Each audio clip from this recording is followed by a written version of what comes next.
Bismillahirrahmanirrahim. Assalamualaikum warahmatullahi wabarakatuh. Kami ucapkan terima kasih dan selamat datang atas kehadiran Bapak Ibu semua di Aula SD Negeri 31 Jakarta ini dalam kegiatan kelompok belajar dengan tema diseminasi budaya positif. Marilah supaya kegiatan berdasarkan hari ini dapat berjalan lancar, dapat ada ilmu yang bisa kita ambil manfaatnya. Kita mulai kegiatan kelompok belajar pada siang hari ini dengan berdoa menurut agama dan keyakinan kita masing-masing. Berdoa menurut Islam. Terima kasih. Semoga dengan doa ini acara pada siang hingga menjelang sore nanti dapat berjalan dengan lancar. Acara yang kedua adalah sambutan dari kepala sekolah kepada ibu-ibu dan siswa.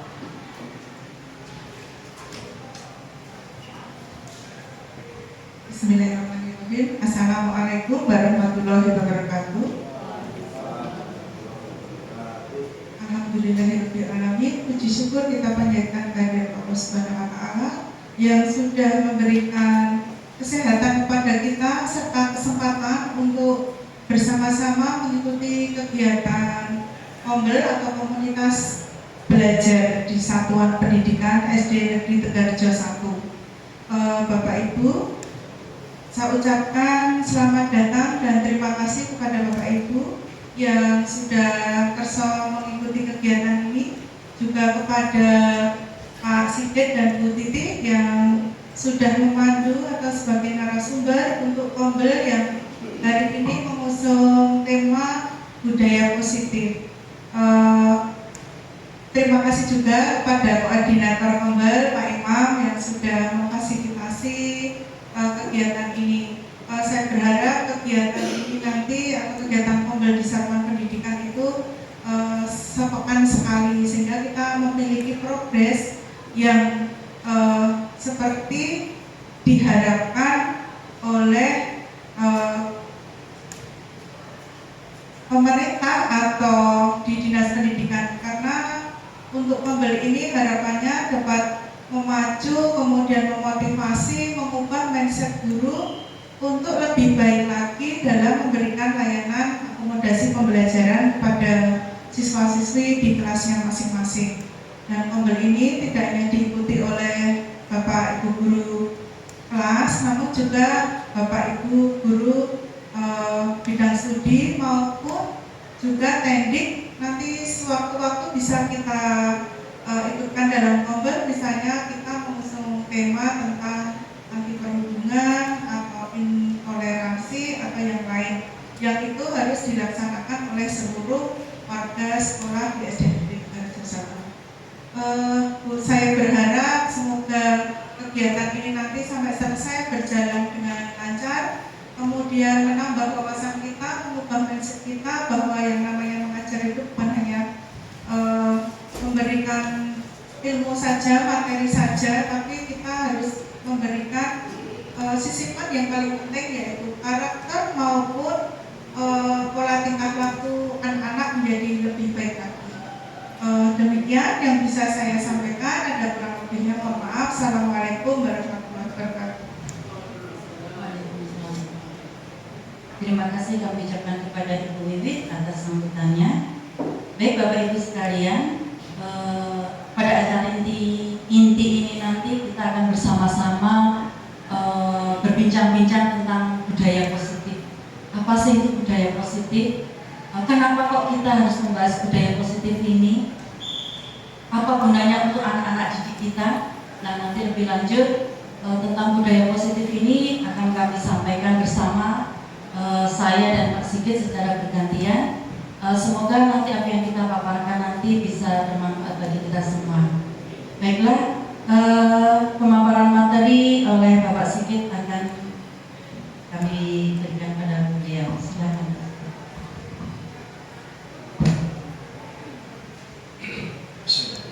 Assalamualaikum warahmatullahi wabarakatuh. Selamat siang Bapak Ibu semuanya. Terima kasih masih kami ucapkan kehadiran Bapak Ibu pada siang hari ini pada dalam acara komunitas belajar SD Negeri 31 yang kami gunakan sebagai wadah untuk melakukan diseminasi ataupun aksi nyata terkait dengan budaya positif yang sudah kami pelajari dalam pendidikan guru BK. Baik, Bapak Ibu, sebelum kita masuk ke materi, saya mempunyai 3 pertanyaan. Setuju atau tidak setuju? Hukuman itu dapat mendisiplinkan anak. Setuju atau tidak setuju? Setuju atau betul Bapak Ibu? Kalau hukuman itu dapat mendisiplinkan anak. Setuju betul murid? Ya Bu Arsik? Setuju ya. Kemudian yang kedua, pemberian hukuman dengan hal-hal positif seperti membaca, membersihkan halaman sekolah itu dapat meningkatkan kedisiplinan anak. Setuju atau betul? Setuju. Ya, yang ketiga, memberi penghargaan dapat meningkatkan motivasi belajar anak. Setuju atau betul? Setuju ya? Baik. Nah, ini adalah pertanyaan pemantik yang nantinya semua ini akan kita bahas dalam satu lingkup budaya positif. Ya. Baik. Lanjutnya Bu. Nah, menurut Ki Hajar Dewantara, mendidik dan mengajar itu adalah proses memanusiakan manusia. Jadi setiap orang itu harus memerdekakan manusia dalam segala aspek kehidupan, baik secara fisik, mental, jasmani, dan juga rohani. Itu menurut Ki Hajar Dewantara untuk mencapai proses merdeka. Nah, kita sebagai guru, Bapak Ibu, ini memiliki peran untuk menuntut kodrat anak itu sesuai dengan kodrat zaman dan kodrat alamnya. Kodrat zaman dalam hal ini adalah perkembangan ilmu pengetahuan yang semakin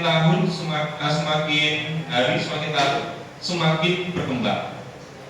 Nah, tugas kita adalah bagaimana kita menuntut anak itu sesuai dengan kodrat zamannya, sesuai dengan perkembangan zamannya. Kemudian kita juga harus menuntut anak itu sesuai dengan kodrat alamnya, yaitu di mana anak didik itu dibesarkan. Misalkan kita di Kota Yogyakarta, maka kita harus mendidik anak sesuai dengan kodrat alamnya, yaitu dengan menggunakan budaya ngajini misalnya, ataupun mengganggu bahasa. Nah, tujuannya apa? Agar anak itu menjadi manusia yang selamat dan bahagia dan menjadi individu yang merdeka. Nah, individu yang sadar dalam mengambil keputusan yang baik. Mengapa budaya positif? Nah, budaya positif hari ini akan kita ambil tema tentang budaya positif. Nah, budaya positif ini adalah nilai atau keyakinan dari kebiasaan-kebiasaan yang ada di sekolah, yang kita yakini sebagai guru, sebagai siswa, dan sebagai warga sekolah yang berpihak pada murid tentunya, sehingga murid ataupun peserta didik itu nanti bisa menjadi pribadi yang lebih bijaksana dan bertanggung jawab. Penerapan budaya positif di sekolah itu bisa kita awali dengan perubahan paradigma tentang teori kontrol. Kita percaya bahwa semua perilaku manusia itu pasti memiliki tujuan. Apa yang akan kita lakukan itu pasti ada tujuannya. Seperti hari ini kita berkumpul, pasti ada tujuan untuk masa yang akan datang. Bahkan sebuah kesalahan yang dilakukan oleh siapapun, oleh siswa, oleh guru ataupun yang lainnya, itu juga memiliki alasan. Nah, alasan tersebut biasanya disebut dengan pemenuhan kebutuhan dasar manusia. Mengapa kok kita mengambil tema budaya positif? Suasana positif yang ada di lingkungan sekolah itu harus mendukung terlaksananya pembelajaran yang kondusif. Suasana positif akan bisa membuat lingkungan belajar menjadi lebih menyenangkan, sehingga proses belajar dapat berjalan tanpa beban dan tekanan, melainkan keinginan dan kesadaran diri dalam peserta didik. Kemudian suasana positif itu juga akan membentuk karakter yang positif juga pada diri peserta didik, sehingga akan menjadi budaya nantinya.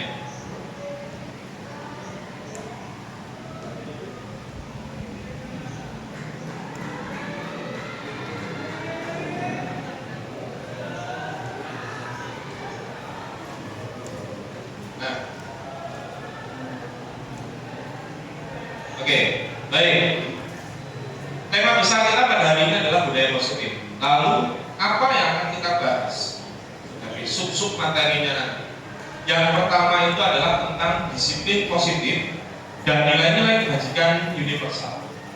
Kemudian ada teori motivasi, hukuman dan penghargaan. Kemudian ada keyakinan kelas. Kemudian ada kebutuhan dasar manusia. Kemudian ada 5 posisi kontrol kita sebagai seorang guru. Kemudian restitusi sebagai segitiga restitusi. Nah, kita akan masuk ke poin yang pertama, disiplin positif dan nilai-nilai kebajikan universal.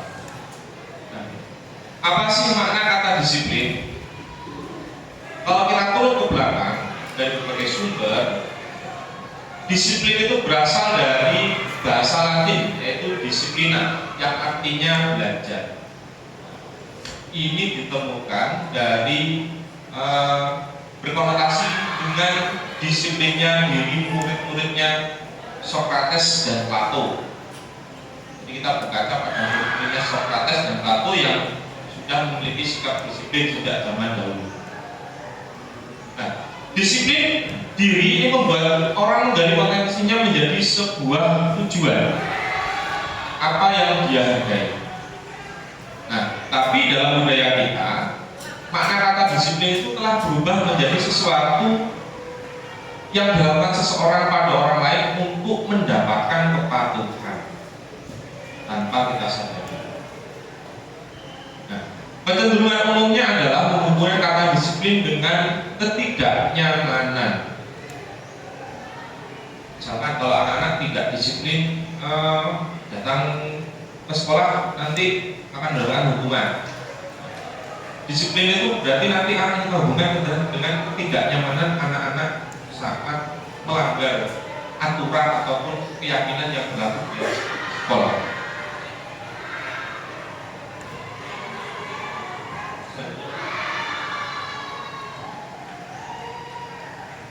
Nah, disiplin positif ini adalah pendekatan yang digunakan untuk mendidik anak melakukan kontrol diri dan pembentukan kepercayaan diri. Jadi harapannya dengan perilaku-perilaku atau penerapan disiplin ini akan mendidik anak untuk membentuk kepercayaan diri anak. Nah, caranya bagaimana, Bapak Ibu?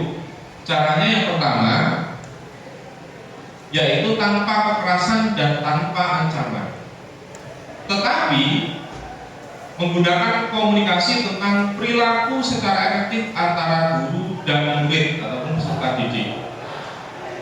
Yang kedua, peserta didik itu kita ajarkan untuk memahami konsekuensi dari perilaku mereka dan menumbuhkan rasa tanggung jawab dari diri mereka.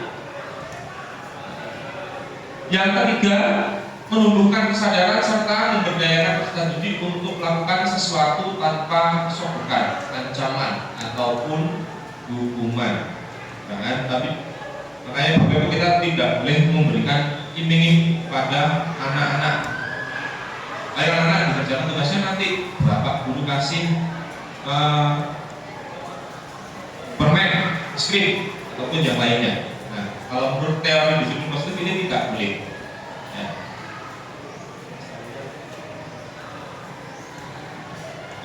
Kemudian dari nilai disiplin positif tadi, kita akan ketemu kepada nilai-nilai kebajikan universal. Apa itu nilai-nilai kebajikan?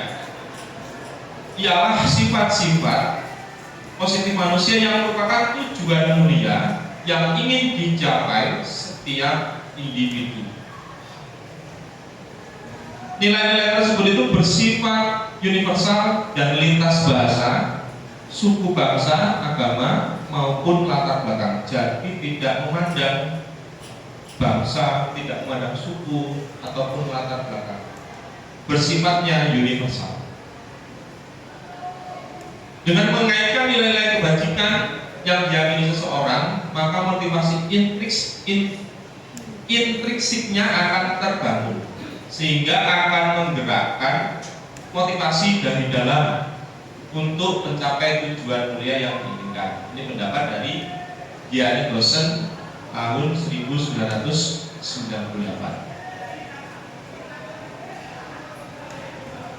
Apa yang ingin kita capai dari penerapan disiplin positif di sekolah kita? Tentunya adalah nilai-nilai kebajikan yang kita ketahui semuanya, yaitu adalah nilai-nilai profil pelajar Pancasila. Harapan kita nanti dengan melakukan disiplin positif, nilai-nilai profil Pancasila pada anak akan muncul. Yang pertama ada beriman, bertakwa kepada Tuhan Yang Maha Esa, ada berkebinekaan global, kemudian yang ketiga bergotong royong, kreatif, bernalar kritis, dan mandiri. Nah, nilai-nilai inilah yang akan kita capai melalui penerapan disiplin positif di sekolah.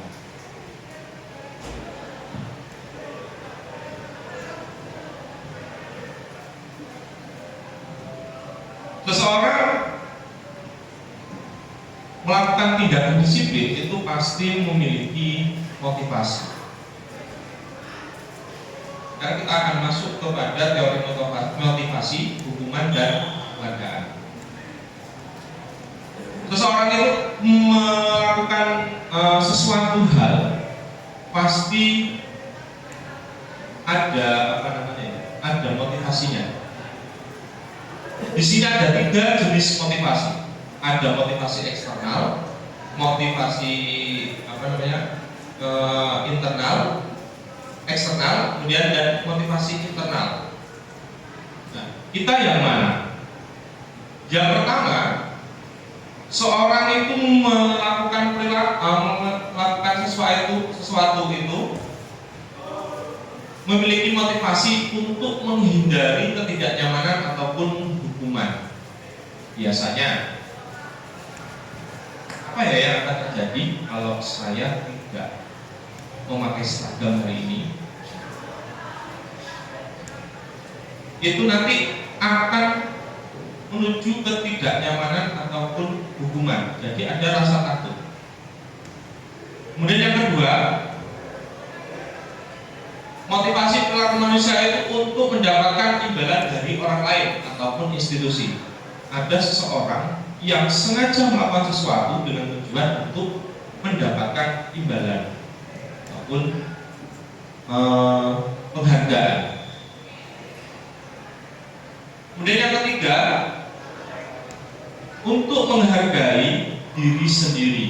Nah, pada kesempatan ini yang akan kita capai, bahwa motivasi seseorang untuk melakukan sesuatu itu adalah untuk menghargai diri sendiri. Saya akan menjadi orang yang seperti apa bila saya melakukannya. Ini adalah motivasi internal sebagai tujuan dari disiplin positif.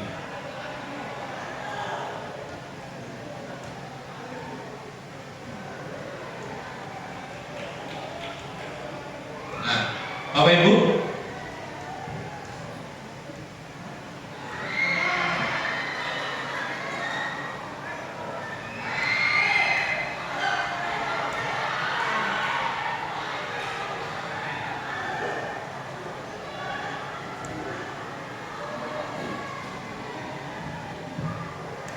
Kita tahu Bapak Ibu bahwa hukuman dan penghargaan. Kita tahu bahwa penghargaan itu berlaku sama dengan hukuman. Dalam artian meminta atau membujuk seseorang melakukan sesuatu untuk memenuhi suatu tujuan tertentu dari orang yang meminta atau membujuk.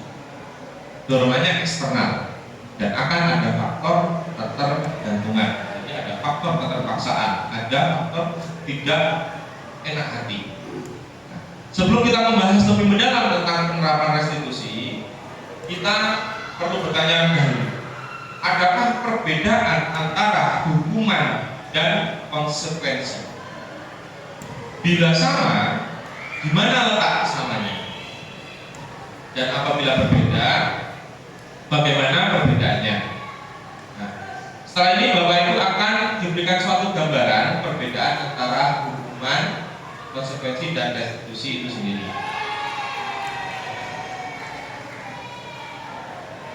Nah, Bapak Ibu di sini ada beberapa tindakan guru. Nah, saya akan meminta Bapak Ibu untuk menentukan tindakan guru tersebut itu termasuk hukuman atau konsekuensi. Kita ke nomor 1 terlebih dahulu. Mencatat 100 kali di dalam buku kalimat. Saya tidak akan terlambat lagi karena terlambat ke sekolah. Menurut Bapak Ibu, ini termasuk hukuman atau konsekuensi? Hukuman. Gitu. Ya, betul. Itu adalah sebuah hukuman. Kemudian kita masuk ke nomor 2. Lari mengelilingi lapangan basket 2 kali karena terlambat hadir di sekolah. Hukuman atau konsekuensi? Napa Pak Bur? Hukuman. Kita lihat Bu titik. Ya. Kemudian murid diminta untuk push up 15 kali karena tidak menggunakan masker ke sekolah. Termasuk hukuman atau konsekuensi? Hukuman. Mayoritas menjawab hukuman. Coba kita lihat. Ya, benar, hukuman. Kemudian yang keempat, menggantikan kertas tugas teman yang telah dicoret-coret. Ini termasuk hukuman atau konsekuensi? Konsekuensi. Ya. Kemudian selanjutnya, membersihkan tumpahan air di meja tulis karena tersenggol pada saat belajar. Masuk hukuman atau konsekuensi? Konsekuensi. Kemudian selanjutnya, meminta murid tidak mengenakan sepatu seharian sekolah karena tidak mengenakan sepatu hitam. Hukuman atau konsekuensi? Hukuman.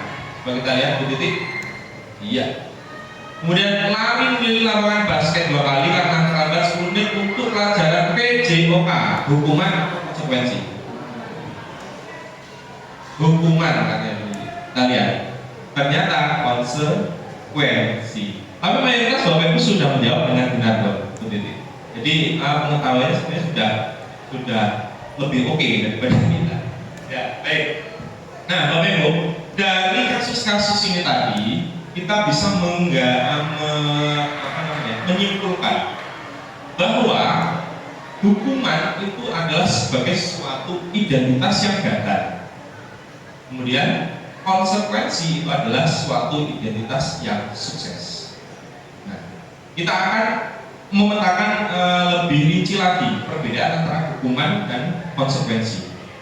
Jika hukuman itu sesuatu yang menyakitkan yang harus terjadi, tetapi konsekuensi itu sesuatu yang harus terjadi berdasarkan dengan keyakinan sebelumnya. Kemudian kalau hukuman itu akan membuat tidak nyaman untuk murid dalam jangka waktu yang panjang, tetapi konsekuensi itu tidak nyaman untuk murid untuk jangka waktu yang pendek saja. Kemudian kalau hukuman, korbannya itu akan mendapatkan keadilan. Kalau konsekuensi, korbannya itu bisa diabaikan. Kemudian yang terakhir, jika hukuman itu murid atau anak akan merasa tersakiti. Jika konsekuensi, murid atau anak itu dibuat tidak nyaman.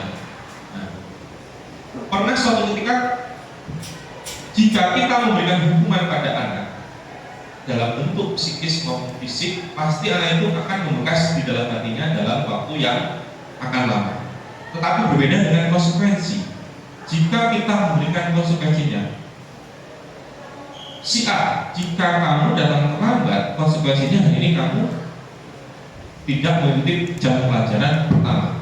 Nah, itu adalah sesuatu yang memang harus ia terima jika dia melanggar aturan datang terlambat ke sekolah. Tapi berbeda cerita kalau si A ini dihukum, misalnya disuruh lari lapangan, disuruh push up, ataupun disuruh membersihkan toilet yang sifatnya fisik, maka akan berdampak pada psikisnya juga, dan itu akan membekas dalam hatinya dalam waktu yang akan lebih lama. Selanjutnya, nah, dari pengertian-pengertian tadi bisa kita simpulkan bahwa hukuman itu bersifat tiba-tiba ataupun tidak terencana, yang datang ataupun yang timbul secara spontan dari diri seorang guru. Murid itu tidak akan tahu kapan dia akan menerima hukuman. Dia tidak akan memprediksi. Nah, hukuman itu juga akan bersifat satu arah tanpa adanya negosiasi antara guru dan murid. Jadi hanya satu arah. Ketika pihak guru memberikan hukuman, maka muridnya pasti akan menerimanya tanpa adanya kesepakatan terlebih dahulu. Nah, hukuman yang diberikan bisa berupa fisik maupun psikis. Murid atau anak itu pasti nanti akan disakiti oleh suatu perbuatan ataupun kata-kata yang keluar dari guru tersebut. Nah, sementara disiplin dalam bentuk konsekuensi itu lebih terencana, sudah tertata ataupun sudah disepakati antara guru dan murid. Kemudian ketika kita menerapkan disiplin dalam bentuk konsekuensi, kita sudah dibahas bersama dengan anak-anak dan sudah disetujui oleh murid bersama dengan guru. Umumnya, Bapak Ibu, bentuk-bentuk konsekuensi itu dibuat oleh pihak guru ataupun sekolah bersama dengan murid. Kalau di kelas saya membuat kesepakatan kelas yang saya bebaskan anak-anak untuk menuliskan kesepakatan apa saja yang tidak boleh dilanggar oleh anak-anak. Jadi kami rangkum kesepakatan itu, kami kumpulkan, maka akan membentuk kesepakatan kelas yang harus disetujui dan dilaksanakan oleh warga kelas. Dan apabila anak-anak melanggarnya, maka anak-anak akan menerima konsekuensinya dalam bentuk menunjukkan bakatnya. Kalau di kelas saya seperti itu. Misalkan ada yang suka menyanyi, maka dia harus menyanyi ketika melanggar keyakinan tersebut. Nah, pada konsekuensi ini, murid itu kita buat tidak nyaman dalam waktu yang pendek. Jadi hanya pada saat itu saja.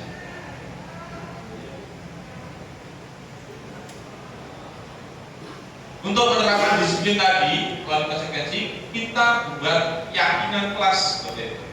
Mengapa kok tidak peraturan saja? Mengapa harus keyakinan kelas? Karena keyakinan ini merupakan nilai-nilai kebajikan universal yang disepakati secara bersama-sama. Lepas dari latar belakang suku, bangsa, ras maupun agama. Dan kita tidak pandang bulu. Satu kelas ada berbagai macam suku, berbagai macam agama. Kita membuat satu keyakinan, itu juga kita harus disepakati secara bersama. Tidak hanya untuk satu golongan, misalnya golongan A, suku A, agama A, tidak, tetapi untuk semuanya dan harus dilaksanakan oleh semua warga kelas. Nah, untuk mendukung motivasi intrinsik, kembalikan kepada nilai-nilai ataupun keyakinan-keyakinan, karena lebih akan menggerakkan seseorang dibandingkan mengikuti serangkaian peraturan-peraturan. Jadi kita percaya bahwa keyakinan ini itu akan lebih menggerakkan dalam hal ini peserta didik untuk mentaati ataupun melaksanakan keyakinan kelas yang sudah dibuat daripada peraturan-peraturan yang sifatnya kalimat perintah.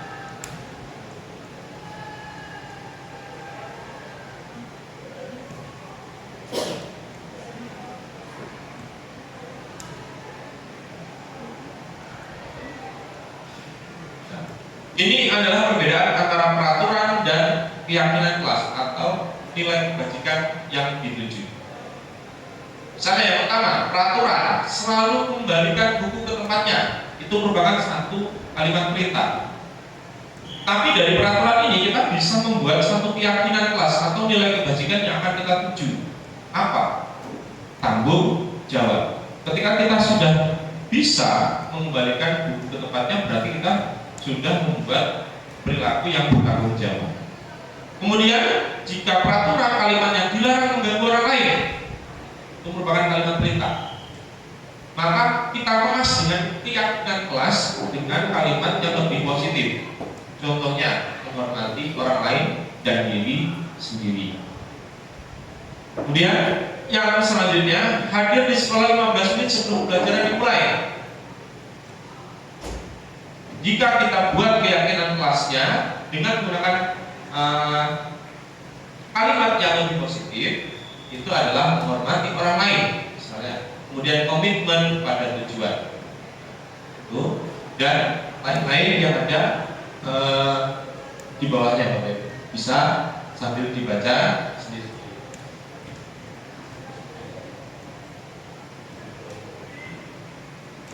Kemudian ini adalah ciri-ciri keyakinan kelas. Keyakinan kelas itu lebih bersifat abstrak. Kemudian yang kedua, berupa pernyataan universal yang dibuat dalam bentuk kalimat positif. Jadi kalimatnya lebih positif daripada peraturan. Jika peraturan adalah kalimat perintah, maka kalau keyakinan kelas itu kalimatnya lebih positif. Kemudian yang ketiga, tidak dalam jumlah yang banyak sehingga mudah diingat murid. Jadi kita rangkum jadi satu. Misalnya, nilai keyakinan kelas bertanggung jawab itu akan sudah mencakup semua hal yang sifatnya bertanggung jawab. Kemudian yang kelima, dibuat melibatkan warga kelas melalui curah pendapat, melalui diskusi, ataupun melalui berbagai macam cara. Misalnya menuliskan di papan tulis ataupun menuliskan di secari kertas, lalu kita kumpulkan dan kita jadikan keyakinan kelas. Kemudian ciri-ciri yang keenam yaitu dapat ditinjau ulang dari waktu ke waktu. Jadi sifatnya kontinu, selalu akan bisa kita lihat dari masa ke masa. Nah, harapannya apa? Ketika peraturan kelas kita ubah menjadi keyakinan kelas, ini akan berdampak pada lingkungan yang lebih positif. Ketika lingkungan sudah positif, maka budaya yang ada di sekolah itu juga akan lebih positif. Jadi arahnya itu nanti akan menyeluruh ataupun lebih global. Baik Bapak Ibu, pemaparan materi dari saya. Selanjutnya nanti akan dilanjutkan oleh Ibu Titi.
Baik Bapak Ibu, mari kita lanjutkan materi pada saat ini. Ketika tadi sudah disampaikan oleh Pak Sigit bahwasanya dari peraturan kelas kita kemudian menjadi keyakinan kelas dan itu bisa menjadi budaya positif yang ada di sekolah kita. Sekarang timbul pertanyaan, apa yang Bapak Ibu guru lakukan jika ada siswa yang berbuat salah atau tidak tertib di kelas? Monggo dari Bapak Ibu. Nah ini Pak Pur.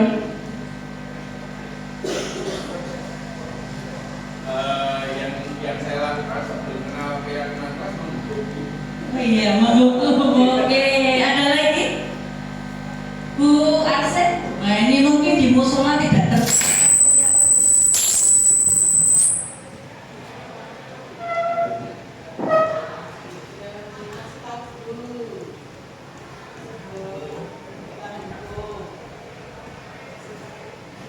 Tapi ya intinya menghukum.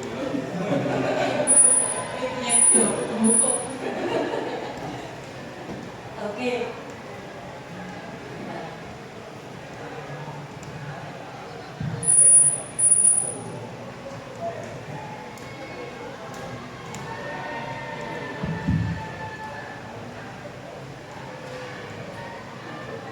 Oke, kalau tadi Pak Pur itu langsung menghukum, nah ini Bu Akse ini lebih manusiawi lagi. Tanya dulu, ngapain sih? Kenapa kok kamu itu berbuat salah? Kok rame terus di musola? Kok tidak tertib? Nah ini, kenapa pakai sepatu hitam? Nah itu ternyata lebih manusiawi gitu ya Bu ya. Nah Bapak Ibu sekalian, ternyata seperti yang tadi disampaikan oleh Pak Sigit bahwasanya kita itu seseorang itu melakukan sesuatu itu pasti ada alasannya. Lalu apa ini alasannya? Tolong Pak Sigit. Nah ini ternyata seseorang itu melakukan apa yang dia kerjakan itu berdasarkan atas kebutuhannya. Ada 5 dasar kebutuhan manusia, yaitu bertahan hidup, kasih sayang dan rasa diterima, kekuasaan atau penguasaan, kebebasan dan kesenangan. Apa ini? Ya, kebutuhan bertahan hidup semuanya pasti tahu. Manusia itu hidup pasti membutuhkan makan, minum, kemudian juga kesehatan, rumah, supaya apa? Supaya mereka bertahan hidup. Kebutuhan kasih sayang dan rasa diterima, yaitu adalah menerima dan memberi kasih sayang. Bisa jadi anak-anak yang kita melakukan kesalahan itu karena mungkin dia mencari perhatian, gitu ya Bu ya. Di rumah tidak diperhatikan, seperti tadi yang ceritanya Pak Anton ini ya, melakukan suatu gebrakan karena dalam rangka ternyata beliau itu, iya betul sekali, ada ingin diberi kasih sayang. Nah, penguasaan itu misalnya pengen dianggap berharga, bisa membuat perbedaan, bisa mencapai sesuatu yang wah sehingga dia bisa diakui oleh orang lain. Lanjut Pak.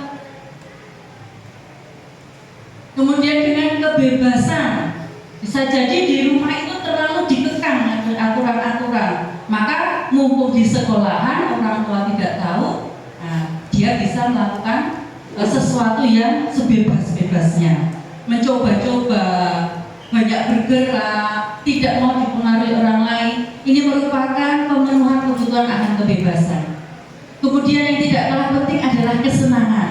Mungkin di antara kita ini banyak sekali yang melakukan sesuatu karena kesenangan gitu ya, hobi koleksi siapa gitu ya. Healing itu kan juga dalam rangka untuk biar kita senang gitu.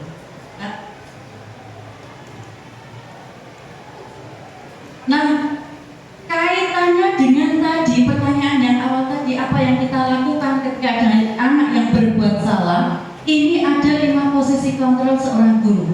Sebagai penghukum, membuat orang merasa bersalah, sebagai teman, sebagai pemantau, dan sebagai manajer. Apa perbedaan dari 5 posisi kontrol ini? Nah, kita lihat video dulu.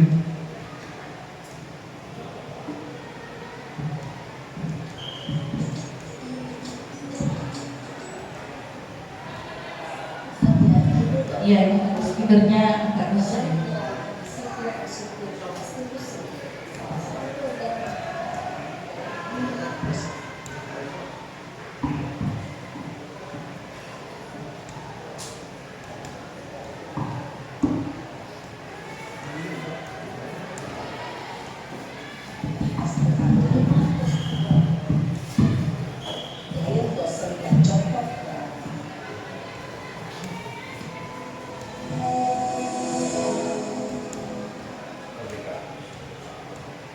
Posisi kontrol itu adalah 1. Posisi pendukung, 2. Posisi pembuat masalah bersama, 3. Posisi teman, 4. Posisi pemantau atau monitor, dan 5. Posisi manajer. Untuk lebih memahami kelima posisi tersebut, mari kita saksikan kasus yang terlambat 20 menit pesawat dan melihat bagaimana 5 posisi kontrol dalam menghadapi masalah tersebut.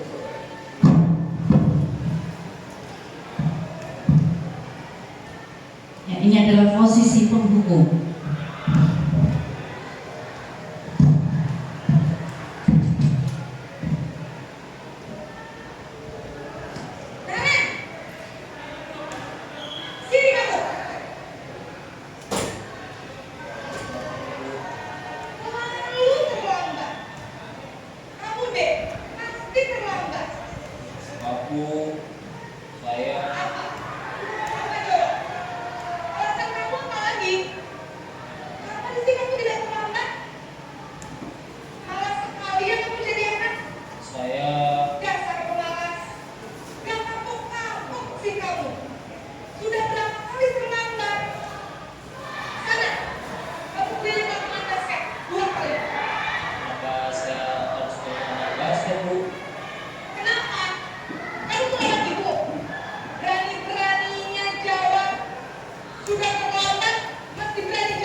Posisi menghukum biasanya berbicara dengan nada tinggi, menghardik, menunjuk-nunjuk, menyakiti, dan menyindir.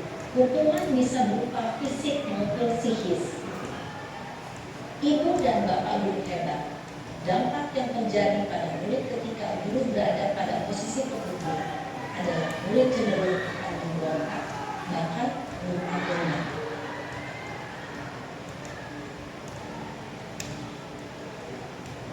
Ya, posisi kedua, membuat merasa bersalah.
Bu, maaf sekali.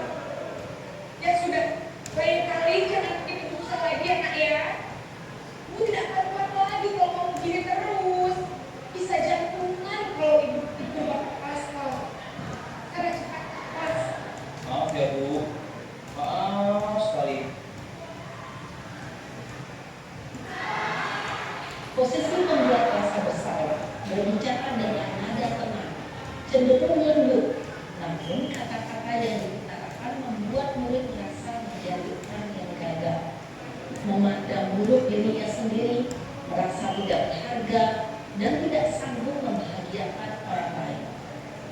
Ketika guru mengambil posisi pembuat rasa bersalah, murid akan menganggap dirinya yang bersalah dan ia akan menyimpan emosi negatif tersebut dalam dirinya. Ya, posisi sebagai teman.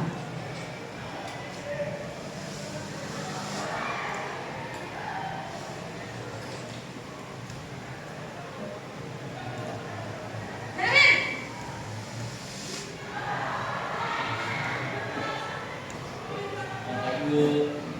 Wah, sudah jam berapa ini nak? Terlambat lagi ya saya.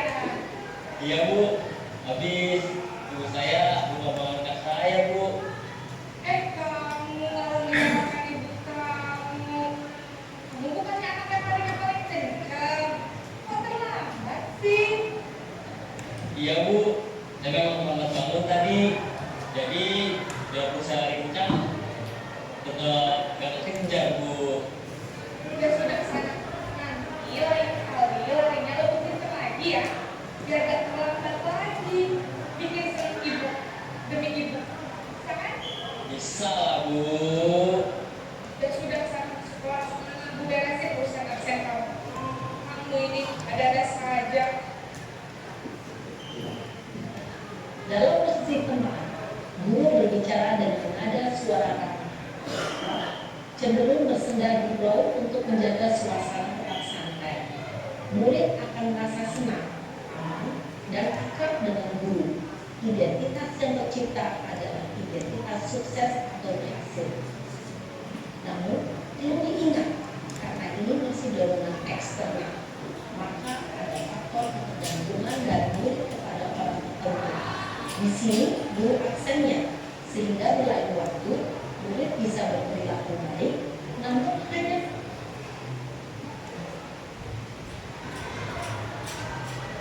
Ya, sebentar ini ada yang lewat.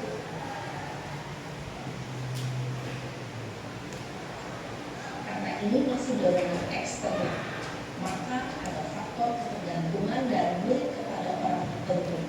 Di sini, guru aksennya, sehingga berlalu waktu, murid bisa berperilaku baik, namun hanya pada orang-orang tertentu saja.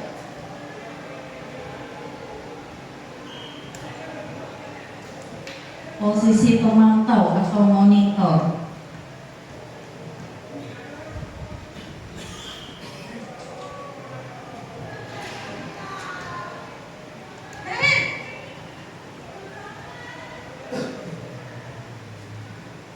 Makasih Bu.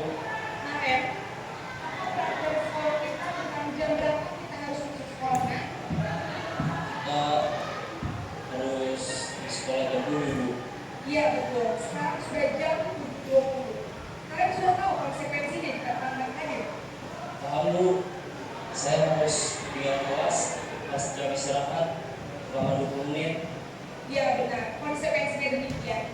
Jadi nanti jam 9.30 pas istirahat, kamu harus tinggal di kelas, kerjakan tugas tambahan untuk pembelajaran ya. Baik Bu. Posisi pemantau mengandalkan penghitungan atau data untuk mengontrol murid. Guru mengarahkan murid berdasarkan peraturan dan konsekuensi. Seorang pemantau menunjukkan bahasa tubuh dan ekspresi wajah yang datar dan cenderung formal. Ya, posisi yang terakhir adalah posisi manajer.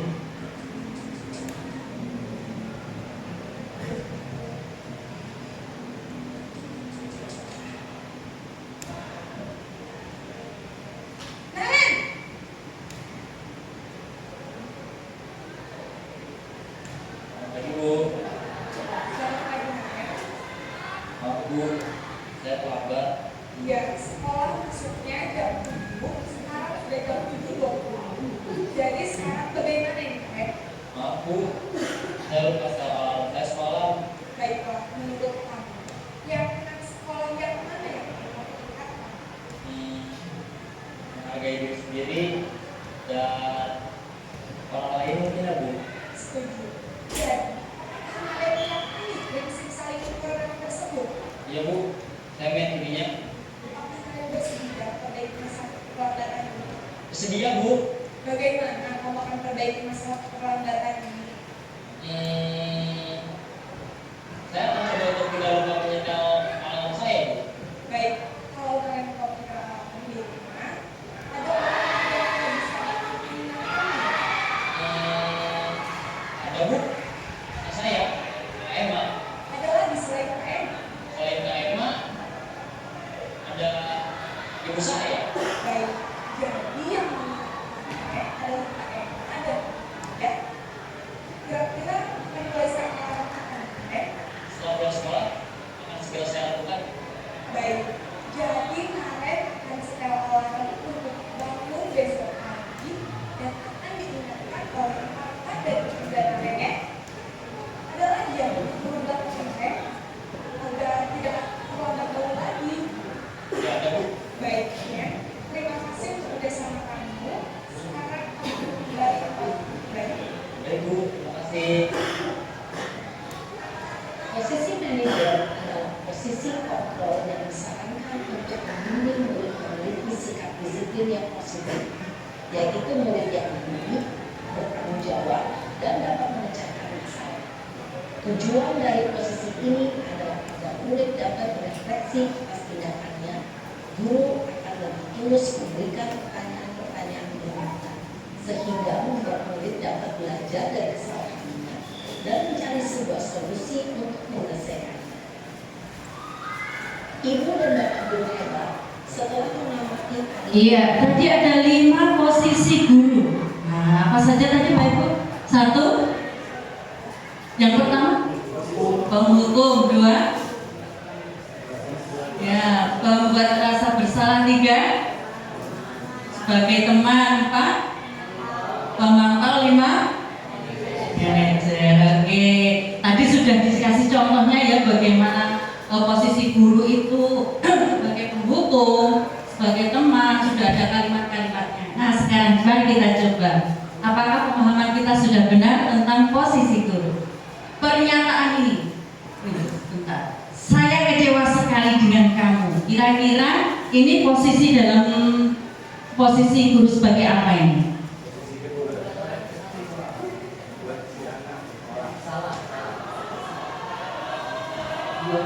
Untuk yang pernyataan saya kecewa sekali dengan kamu, berarti ini di posisi membuat si anak merasa bersalah. Coba Pak, apakah betul?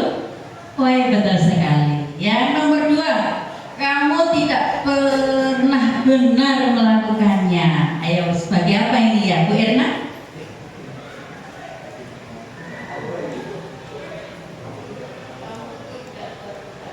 Tidak pernah benar melakukannya. Itu posisi yang pertama, penghukum. Penghukum, apakah betul Pak? Oke, yang ketiga, ayolah lakukan demi ibu bapak. Ayo, ini biasanya sebagai apa ini ya? Sebagai apa?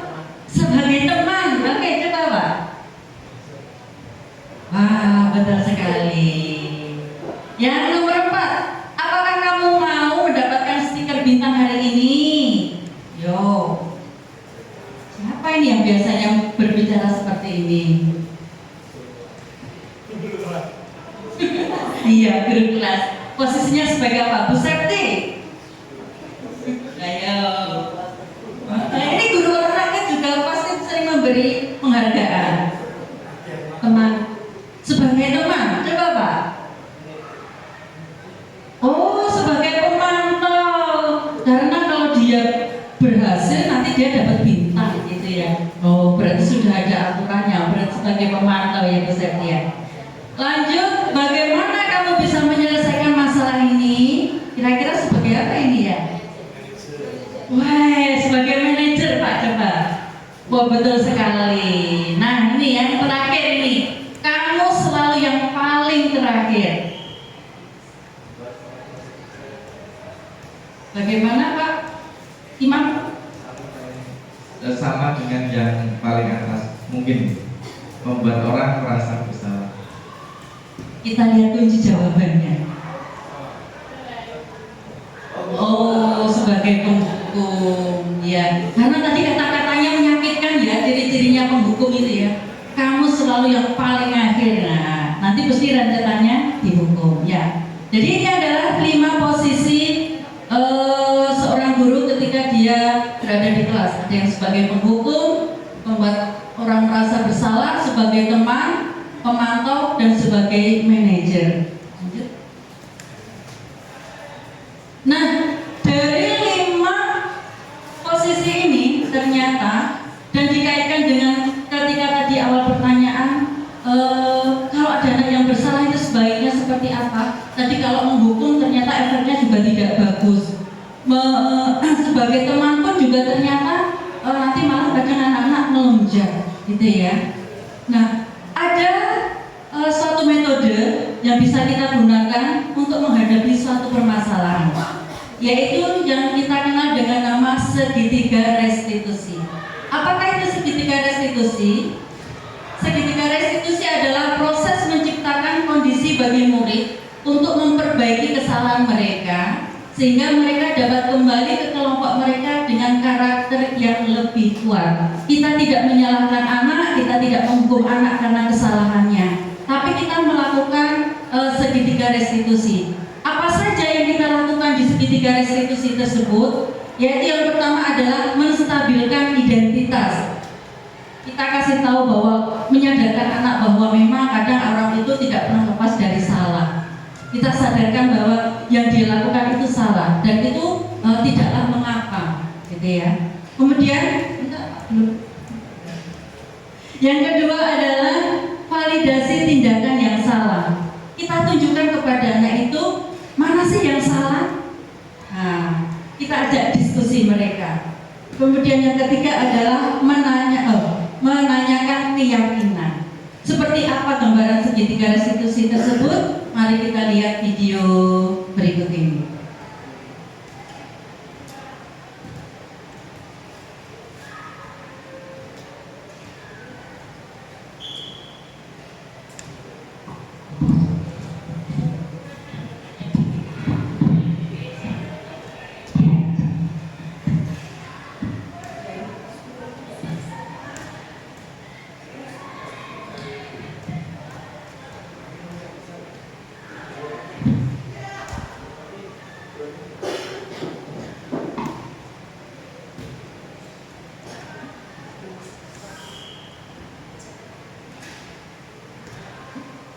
Ya, ini ternyata speakernya itu kabelnya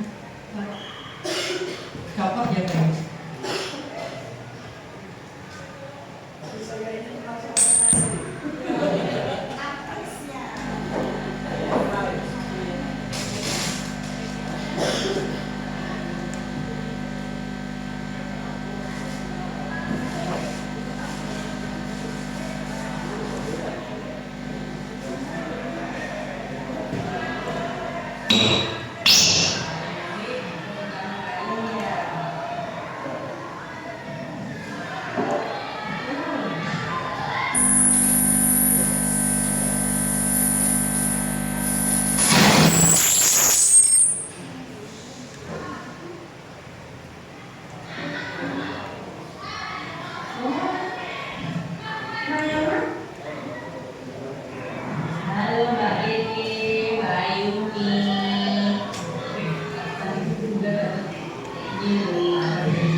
Oke, ini masalahnya adalah Keke sama kayak Ayu ini rebutan krayon. Nah, jadi si Keke merasa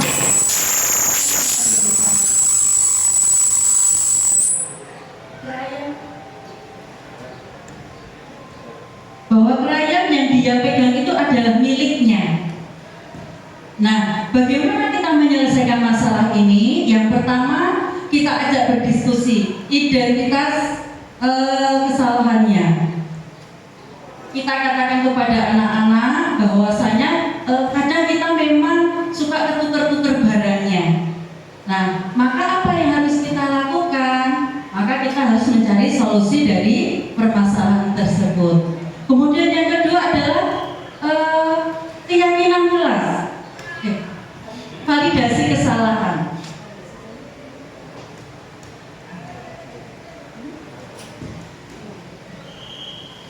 Yang kedua adalah validasi tindakan. Kita tunjukkan kepada anak-anak apa sih, kenapa kok dia melakukan itu, kenapa kok dia bisa menukar-nukar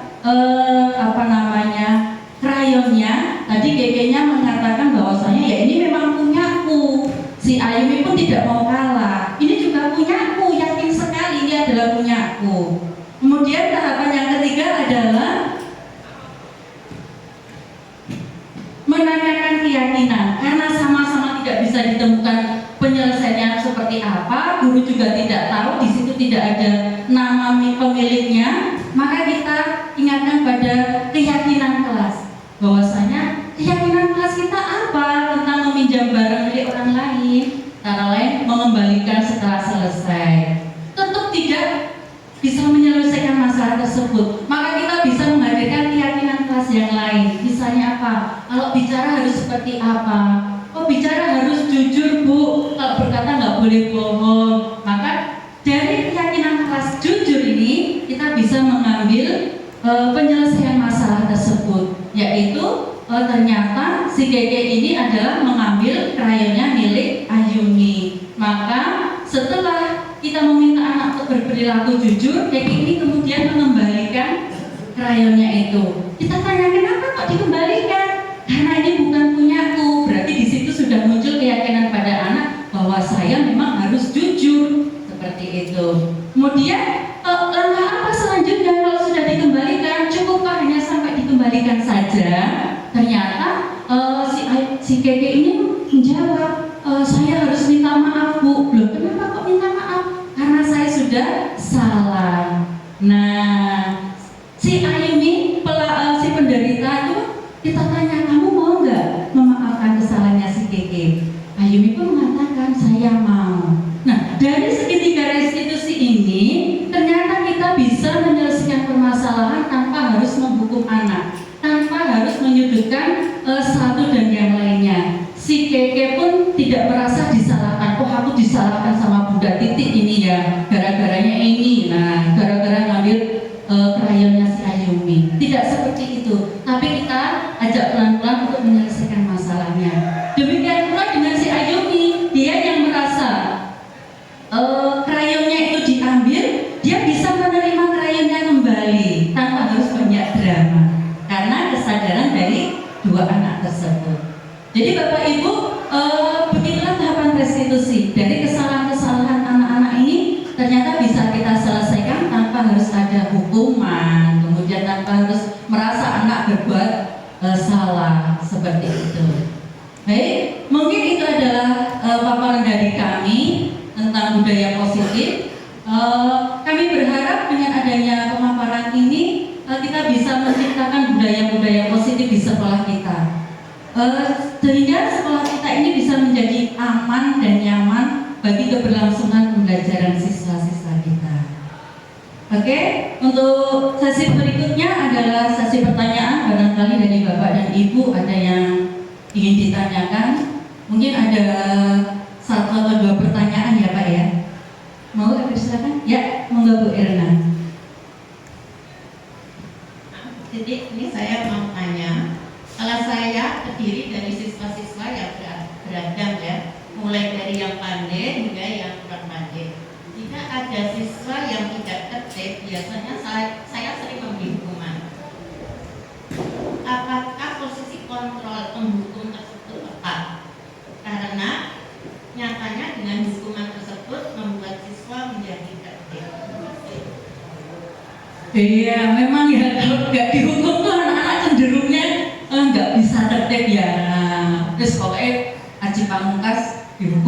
aja.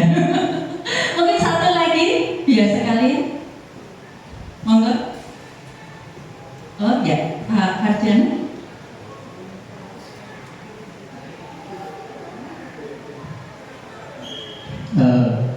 Kita kan kelas, apakah untuk penyusunan keyakinan kelas ini kalau saya berpendapat itu harusnya berlanjut, tapi kadang-kadang guru kelas berikutnya atau guru kelas sebelumnya punya karakter yang berbeda-beda, jadi punya trik yang berbeda-beda. Bagaimana cara supaya nanti di kelas berikutnya keyakinan kelas yang sudah dibawa ini tetap terjaga? Terima kasih, Pak. Sikit mau menjawab yang mana ini? Ya, baik, terima kasih. Jawab pertanyaannya dari Pak Parjim. Saya mau jawab dari Pak Parjim. Oke. Origin. Baik, Pak Parji. Mungkin kita sebagai pendidik di mana kita satu atap, satu instansi, mungkin kita harus menyamakan visi terlebih dahulu. Mau ke arah mana kita akan membawa anak-anak kita, mau ke arah tuntunan yang mana kita akan membawa anak-anak kita nantinya. Nah, dengan keyakinan kelas ini nanti harapannya bahwa anak itu akan bisa memiliki sikap tanggung jawab. Nilai-nilai yang sudah didapat di kelas sebelumnya itu memang harus dilanjutkan di kelas yang berikutnya. Maka kita perlu persamaan persepsi ataupun persamaan visi antara satu guru dan guru yang lainnya, dan juga kesepakatan kita bersama. Nah, maka Bapak Ibu dalam kesempatan yang baik ini, bagaimana jika kita sependapat bahwa keyakinan kelas itu perlu kita bentuk, perlu kita terapkan, sehingga semua kelas itu nanti akan menerapkan keyakinan kelasnya masing-masing. Saya percaya bahwa Bapak Ibu semua itu memiliki trik masing-masing, memiliki hal-hal yang ingin memang dilakukan oleh anak sebagai sesuatu yang positif. Tetapi bahwa nilai-nilai keyakinan kelas itu bisa saja berbeda, tetapi maknanya sama, ataupun bisa saja bahasanya berbeda, maknanya sama.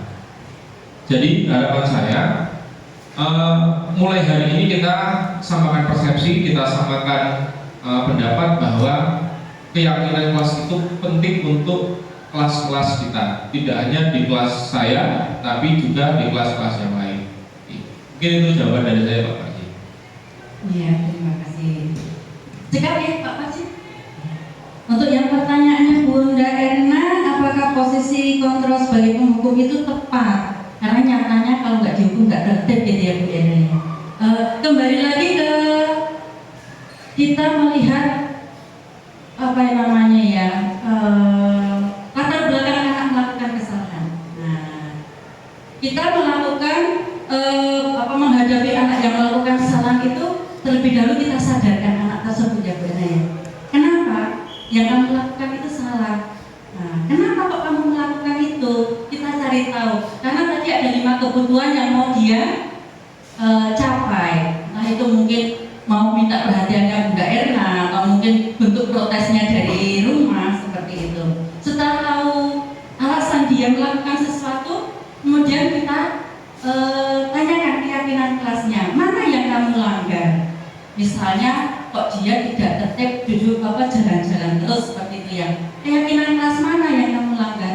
Oh, katanya harus tertib Bu. Nah, kalau harus tertib, seperti apa yang tertib itu? Tertib itu ganggu temannya, misalnya seperti itu. Terus yang kamu lakukan bagaimana? Yang saya lakukan jalan-jalan Bu. Betul atau salah? Salah. Kalau salah harusnya seperti apa? Kita gali anak itu sehingga akhirnya anak tersebut bisa menemukan perbuatan yang seharusnya dia lakukan. Kenapa kok sampai dia menemukan perbuatan yang harus dia lakukan? Karena berarti anak itu sudah menemukan motivasi intrinsik untuk melakukan sesuatu, dan itu akan melekat lebih lama dibandingkan dengan kita yang setiap saat harus senantiasa memberi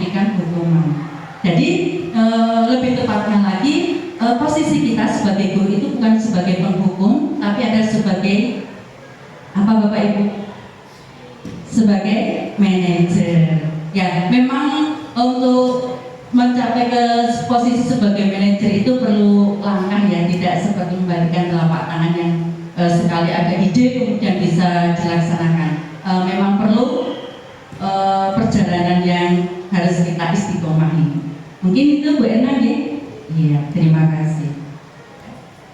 Oke Bapak Ibu sekalian, karena waktu jualan pertemuan ini harus kita akhiri ya. Tapi semoga yang sedikit ini dari kami ini bisa bermanfaat bagi kita semua untuk bersama-sama menumbuhkan budaya positif di sekolahan kita, sehingga kita bisa menciptakan sekolah yang nyaman, aman bagi keberlangsungan anak-anak didik kita dalam belajar. Ada tambahan dari Pak Sigit? Baik, dari saya dan Pak Sigit ada banyak kurangnya, mohon maaf yang sebesar-besarnya. Mari kita akhiri pertemuan pada siang hari ini dengan berdoa menurut agama dan keyakinan kita masing-masing. Berdoa, kami persilahkan. Ya, sekali lagi terima kasih kami ucapkan kepada Bapak Ibu semua atas kehadirannya. Mohon maaf atas segala kekurangannya. Kami tutup. Wassalamualaikum warahmatullahi wabarakatuh. Terima kasih. Minta fotonya ya Bapak Ibu.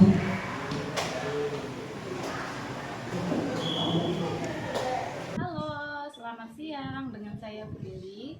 Setelah mengikuti desiminasi budaya positif, saya jadi tambah pengetahuan. Ternyata untuk menyelesaikan masalah anak tidak dengan hukuman. Ada metode atau cara lain yang lebih efektif, yaitu dengan metode segitiga restitusi. Saya siap belajar dan siap menerapkan. Terima kasih. Assalamualaikum warahmatullahi wabarakatuh. Saya Imam Sasongko selaku guru kelas 4 di SD Negeri Tegal Rejo 1. Tanggapan saya mengenai kegiatan presentasi tentang budaya positif yang dilaksanakan Pak Sigit dan juga Bu Titi. Dari saya sangat bermanfaat sekali dan juga membukakan pemikiran kita. Ternyata hukuman dan juga peraturan-peraturan ataupun reward atau penghargaan itu kurang tepat. Maka dari itu dengan adanya presentasi yang telah dilaksanakan oleh Pak Sigit, itu bisa memberikan pemikiran dan pemahaman baru tentang hal tersebut. Maka dari itu sekali lagi tanggapan saya mengenai presentasi yang disampaikan oleh Pak Sigit dan juga Bu Titi sangat-sangat bermanfaat, dan pada akhirnya nanti semua guru di SD Tegal Rejo 1 bisa melaksanakan apa yang dinamakan budaya positif. Mungkin itu saja dari saya. Assalamualaikum warahmatullahi wabarakatuh.